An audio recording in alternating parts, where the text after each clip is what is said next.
And we knew some of the gods and the goddesses. But to him, that was a mark of an educated man, and that was what they focused on. So in the prophecies, he would use this. So that way the Inquisition wouldn't know what he was talking about. They wouldn't know the comparisons he was trying to make. So like different events in history, he would tell me, you go look up what that is, and you'll see the comparison I'm trying to make. One that I do like to say is in one prophecy he uses the words Mysia, Lycia, and Pamphylia. It sounds like gobbledygook. But he said those are names for ancient Greek countries and cities. You look up and see what they're called today, and you'll see the part of the world that I'm referring to. Can you figure out what part of the world it is? The Middle East. They're the names for the countries around the Mediterranean and the Dead Sea, and all those areas now where Iran, Iraq, and all of those are. Now, who would know those things until somebody's really telling you who wrote that? And that's the kind of thing that kept coming up. And all kinds of legends that he made comparisons to people in our time, leaders in our time, and different events, and it all went along with the way his mind was working.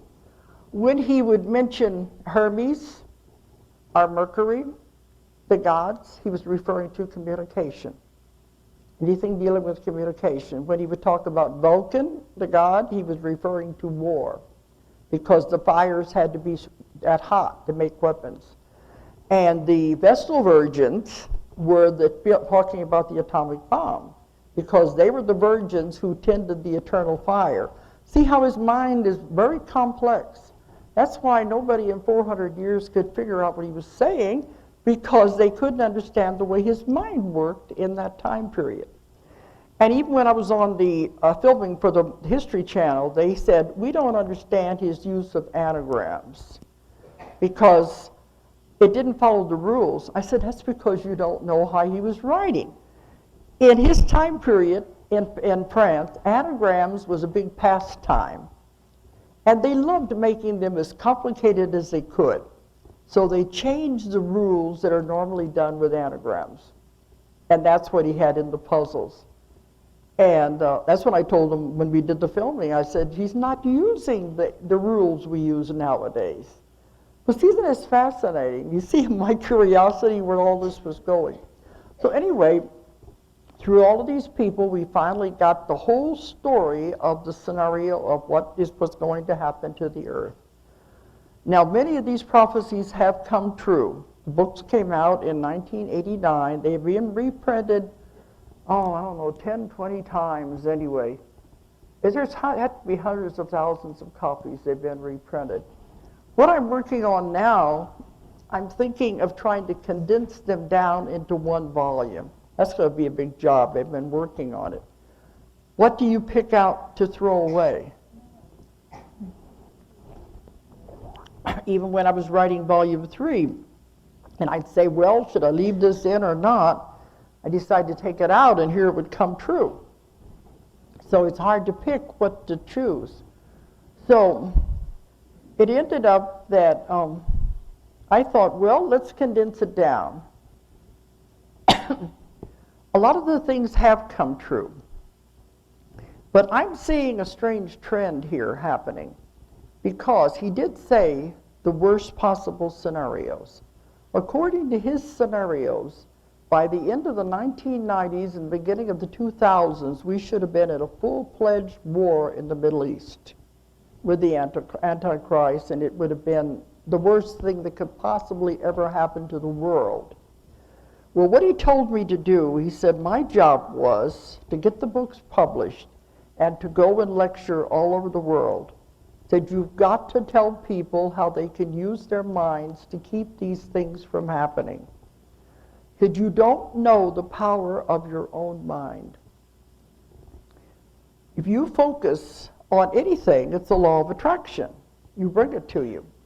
But he said, if I show you the most horrible things you can do to yourself, the worst case scenario, and you focus on the opposite.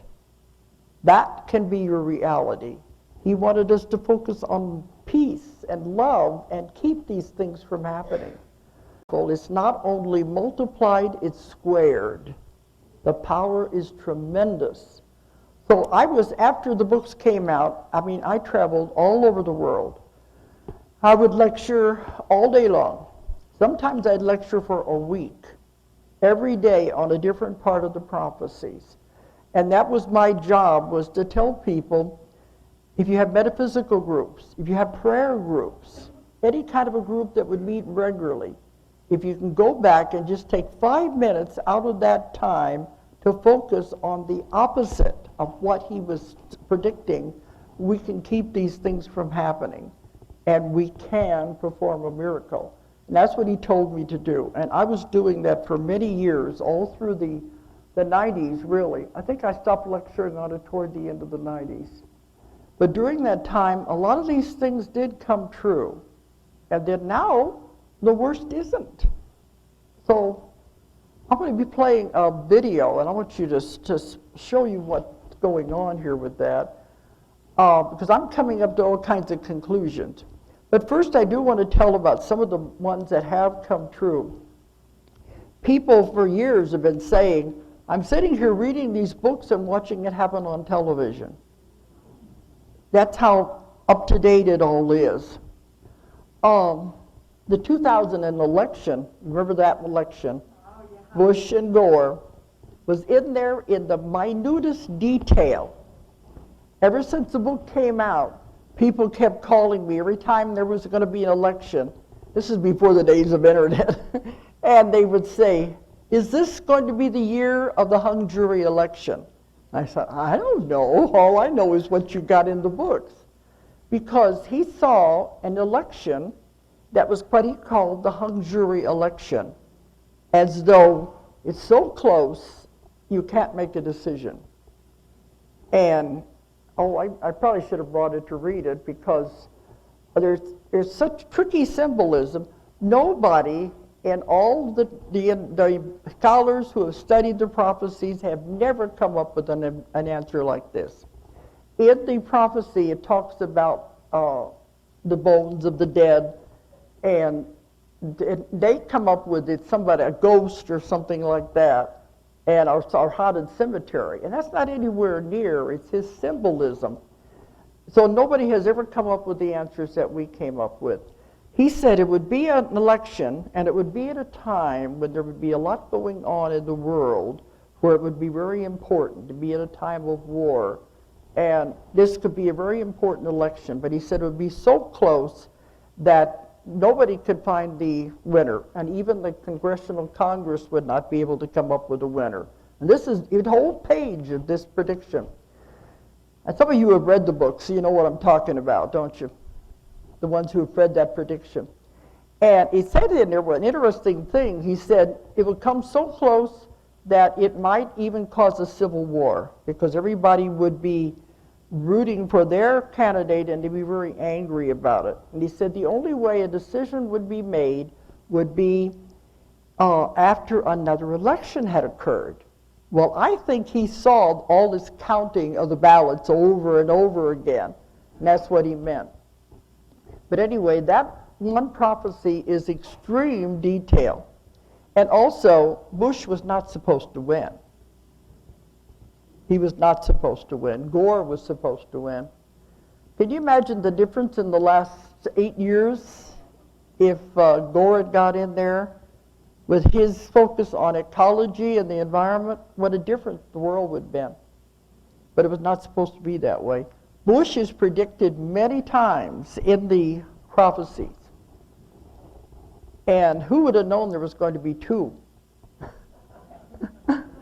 Because some of the prophecies apply to the first one and some of them apply to the second one. He doesn't say the name, but it's definitely this time period. And he talks about the wars in Iraq. All of that is in there. He also talked about the Monica Lewinsky scandal, which is interesting. But so some of these, you never know what's going to be in there, and it's only when it's happening you say, oh, that's what he's talking about. But another one that did happen was the 9/11. And it's funny, I was lecturing the night before the 9/11 happened, was in North Carolina. I've been there for some conferences, and I had one last talk at this little center with a small group before I was going to leave the next morning. And we're staying at this person's house overnight. That night, during the lecture, I was talking about the prophecies that dealt with that. Because in one of the prophecies, he definitely mentions the bombing of the Pentagon, and he says Pentagon in the prophecy. We were talking about this during the lecture. And the next morning we get up and here's showing on TV, with the bombing of the World Trade Center and all of that. An interesting thing about the prophecy about the Pentagon, you've probably been hearing all this controversies, conspiracy stuff that's been on emails and TV, is because a bomb will fall on the Pentagon. He never called it a plane or anything. And there's a controversy about that. Was it even a plane? Because the videos don't show a plane. Who's to say? He said it was a bomb in the Pentagon. Well, there'll be a lot of this I don't know we're ever going to know the answers to. But he did mention 9/11. He didn't mention the date, but he talked about hitting New York. And he said it's hard to say what's going to happen because he said this is going to be the first of many. There will be many attacks on New York after that. So it was hard to separate them out. But all of these things were definitely in the prophecies that were happening. There's so many, but those are the main ones that I've had. We tried to keep up with it, didn't we? For a while, we had it on the website, the ones that were the updates. And every time I would reprint the books, I would add to the back of volume 1 some updates. But it just got to be impossible to keep up with all of it. Then it was hard to do it on the website. So anyway, it just kept going and going. So a lot of what he focused on was the third Antichrist. He said there were 3 Antichrists. And I'm going to play a video, and a lot of this information will be in there, because he said he didn't like the term Antichrist. He said it sounded religious. But he said if you refer to Christ as humanity, that an Antichrist was someone who did something against humanity, a person who had no morals, and like he said, Genghis Khan or Attila the Hun. He said, actually, if you want to consider that, you could say there were 5 Antichrists, because he considered Attila the Hun and Genghis Khan is also this kind of a personality. So he said, if somebody like that, so the 3 Antichrists that he saw was Napoleon for his time period in France, and he has lots and lots of quatrains dealing with Napoleon. And also Hitler. And we had many, many of those. And when I was on the History Channel, they wanted me to name off these. I don't know what they're going to put in this program. For a while during the 1990s, I was on every show dealing with Nostradamus, every network, every documentary. There's so many out there. And now they're not calling on me as much because it's kind of fading away. But over the years then, I began working on my other books and lecturing on that, and I kind of got away from the Nostradamus material. But one thing he did say, this evil man who was supposed to be the third Antichrist, he's supposed to come from the Middle East. We have his birth date, we have a drawing of him, and you're going to see it on the video.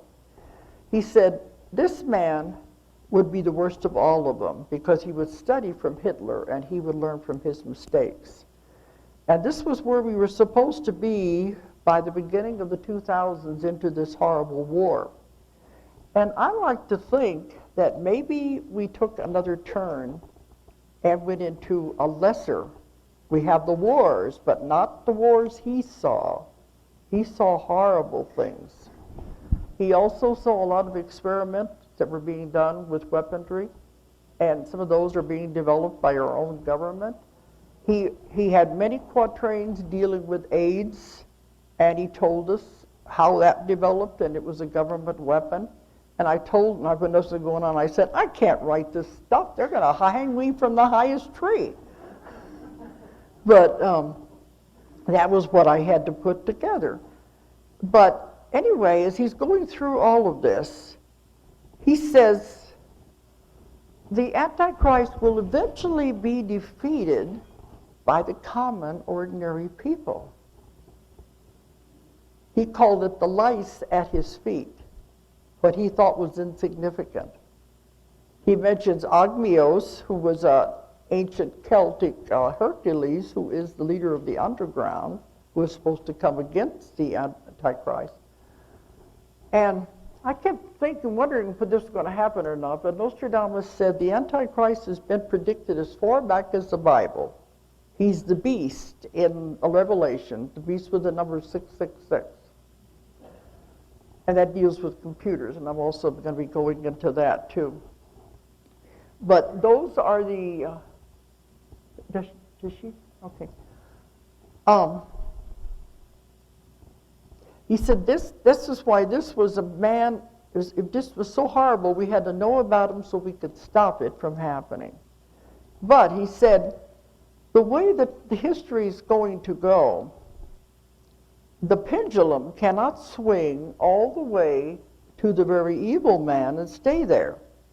It must swing back.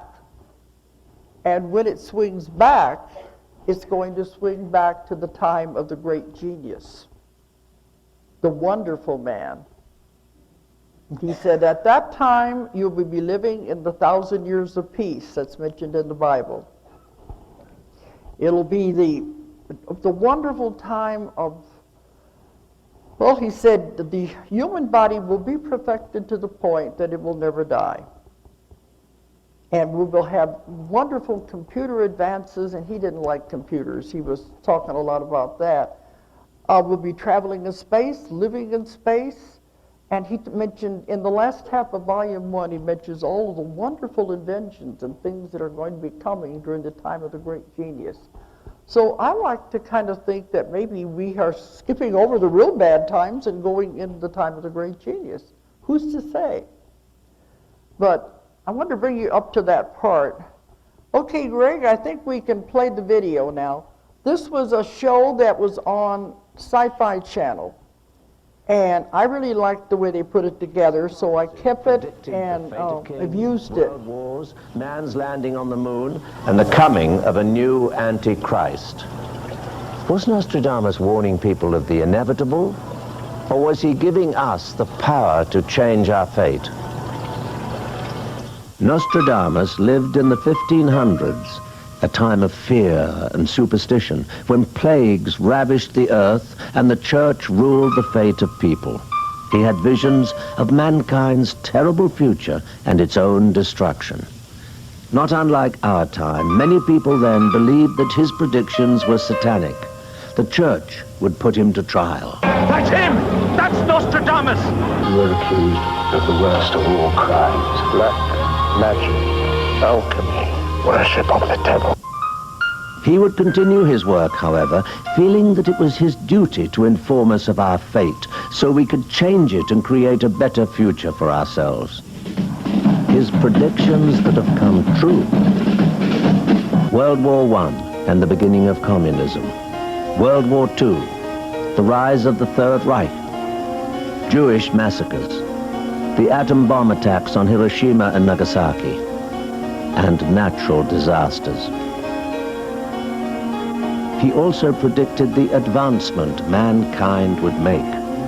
The invention of aircraft, the first landing on the moon, and man's constant search for answers in space. These advancements will not go without mistakes, disastrous mistakes. The Vietnam War, a war out of control, and the Challenger, a dream shattered. Dolores Cannon is the leading expert on the Nostradamus predictions today. In 1986, something unexpectedly happened to her. As a past life hypnotherapist, she conducted what she thought would be a normal past life regression. A patient went back to a past life when she was a male student of Nostradamus. Nostradamus spoke through this patient. I still have a hard time explaining what happened. He came through her and he said, I have an assignment for you. He could see that his prophecies were not being correctly interpreted. He said the time is coming when they're going to come true. I have to warn people. If they keep on like this, they will destroy everything. Nature, themselves. Nostradamus gave Dolores the correct meanings of his predictions one by one. It took 3 years and 12 hypnotic subjects to complete the work. This was the first time that all Nostradamus' predictions have been translated. Almost 1,000. Nostradamus told Dolores Cannon to concentrate on the next 20 years. 20th century will be especially terrible. 3 wars will spread over the entire earth. And we have shown now that some of the prophecies have already begun to come true. In the world's history, thousands of people were killed by plagues, epidemics, illnesses with no cures.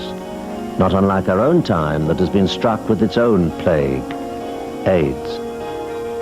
Nostradamus said that AIDS was a mutated disease, a form of rabies that originated from a monkey biting a woman who lived in Africa.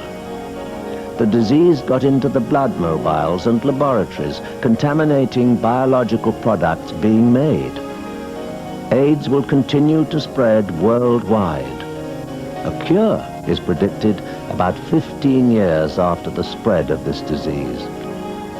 The date of the Gulf War was given to Cannon long before it occurred. He said, you don't know how important this is. This is the beginning of everything. This is actually the beginning of the Third World War. This would instigate a few wars in the Middle East. The worst, however, is still to come. There would be one man behind the scene during all of this time. This is the third Antichrist. Nostradamus saw 3 antichrists in the course of Earth's existence. 2 were already predicted correctly, and we know them. Napoleon, Hitler. The third has already been born, and said to be the worst of them all. Nostradamus wanted our time period to know about the third Antichrist, so something could be done to stop him. This last Antichrist is the same entity referred to in the book of Revelation as the beast with the number 666. Nostradamus gave Dolores Cannon a detailed description of the third Antichrist and even a sketch drawing of him through the help of an artist. He was born on February the 4th, 1962, in Jerusalem.